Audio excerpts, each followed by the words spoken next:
Hey Barry, it's me, Daniel. Um, this is my film review for the movie Leadbelly, which there's not an assignment posted for, but I emailed you about that. So, we're cool.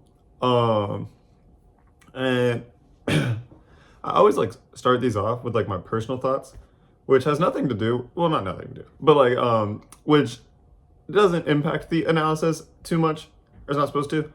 But it's like a good like segue. It's a good lead-in. So this one's about Leadbelly. I okay. So in class, when we were talking about the movie afterwards, it kind of seemed like everyone didn't really like Leadbelly. I was like on board with that, but I thought it was like I enjoyed it. I was a fan. I could not say so in class because of the communication theory, the spiral of silence. Um, that was a term that I just regurgitated. But no, I enjoyed the film. The soundtrack obviously was phenomenal. People said the plot felt disjointed, which is like that's like a valid complaint. Like I could get that. And a lot of people didn't like understand the way the story progressed. That part made sense to me. Like I tracked with that. So no qualms there. But it also it was not my favorite of the ones we watched. Um, I think Learning Tree was probably either Learning Tree or Shaft. They were both very good. But this one, was not bad. By any means. I don't think so. Um, so okay. As far as let's see, I'll start with authorship. So it does I don't know. It feels different than the other Gordon Parks things we've watched.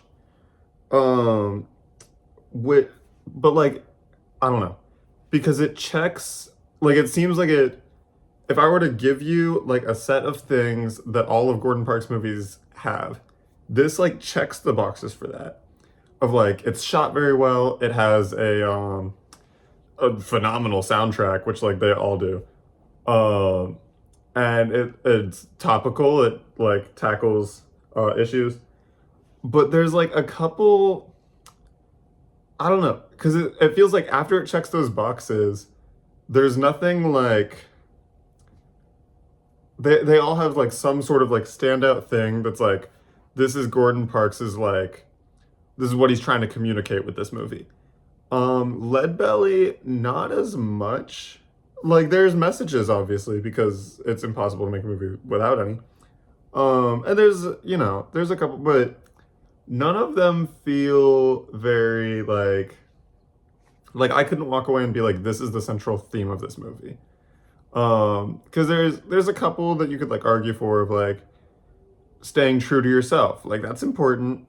But it almost seems like an argument against doing that because Leadbelly or Leadbetter, which is his actual name, um, stays true to himself, but he's kind of a bad person, and he exhibits like not really any character growth throughout the film, um, which feels like I don't know, because we're obviously supposed to root for him because he's like the main guy, he's the focus, but there's like he makes a lot of decisions that make it like difficult to be like, yeah, this guy's like great. Um, and so that's like an interesting like I feel like Gordon Parks's characters are always very easy to root for, and Leadbelly kind of wasn't, which is that's a very like interesting thing.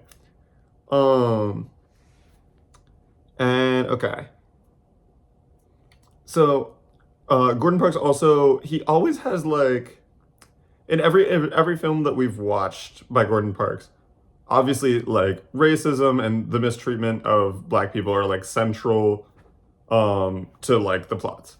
And it is still in this one, obviously. Like the scene with it's him and Blind Lemon performing. I love Blind Lemon so much. It's him and Blind Lemon performing for the like all the white guys in that like it was like a just big like bar maybe I don't know. Um, and then it's like 2 a.m. so they decide to stop performing, and they pack it up, and the like one like lead racist white guy is like, no one said stop, and Leadbelly like hits him with the guitar, starts a big fight, and then they get out of there, and he's arrested for that. But it feels like Gordon Parks has like I don't know the takeaway from that. Because it almost seems like Gordon Parks is saying don't stand up to oppression, which is like very anti what Gordon Parks is about, I think. Like that's not the message that I've gathered from any of the other films. But because it could be anti-violence, which I can get behind that more. That's more in line with Gordon Parks. But I think what's tripping me up is that we watched Shaft before this. So I'm just like, is he really? So that felt weird. I'm not sure. It didn't seem like, it seemed like Gordon Parks was making more of an argument that Leadbelly, like as a character in this situation, was the problem rather than racism. It seemed like racism was like an obstacle, and the way Leadbelly dealt with it is like the problem. Which, that's like a weird, like I was not sure about that. So I don't know. Like that scene confused me. It was cool. Like it was, okay. People had qualms about the. Actually, I think you also had qualms with the way that the like fight scenes were shot in this one. I don't think they were awful. I was like, I was engaged. But so that that was probably, yeah, it's like the biggest fight scene in the movie. But okay, so moving on to kind of the historical context. This is like way later in Gordon Parks' life than like Learning Tree. And so, social, political, cultural climate has changed significantly, but things are still not in a great place. And, there's still like racism going on. There still is today, but it was way worse back then. And so for this movie, okay, this was something that I latched on to. I'm going to say it and I'm going to sound so smart. Just get excited. But so this film is about like the story that I think Gordon Parks is trying to tell about Leadbelly. It's essentially, well, I'm trying to think of a like succinct way to put it so I sound super good. But like it's the story of how Leadbelly is remembered. How he's like preserved on the vinyl. That's like it's the beginning and the end of the movie. What's really interesting, and it does like lessen the whole, but if you think about it in like a metaphorical sense, then it's like cool. The preservation of the film is like terrible. We talked about this in class, but it's a like, oh, I just forgot the word. I was gonna say cassette. Dude, I'm showing how young I am. Like a tape, like a videotape. But it's from one of those, and then they like filmed that for the DVDs, and that's what it is. But so the quality on like a handful of shots is a lot of like the transitionary shots, are like awful.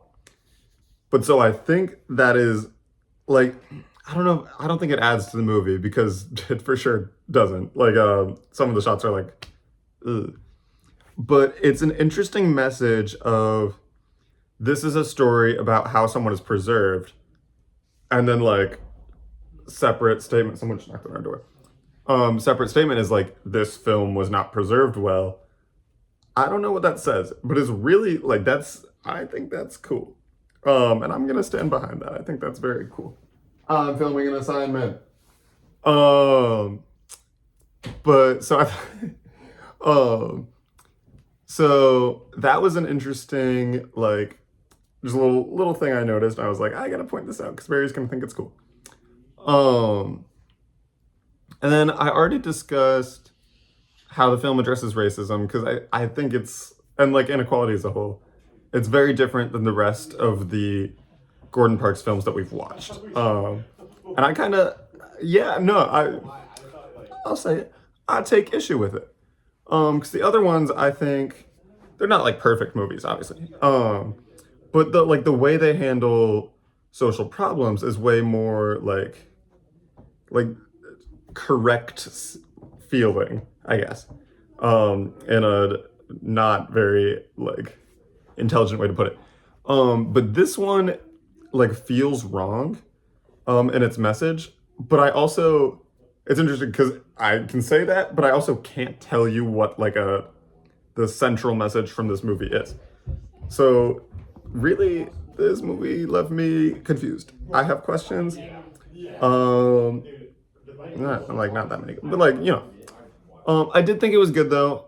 I came away from this movie looking for the soundtrack on Spotify.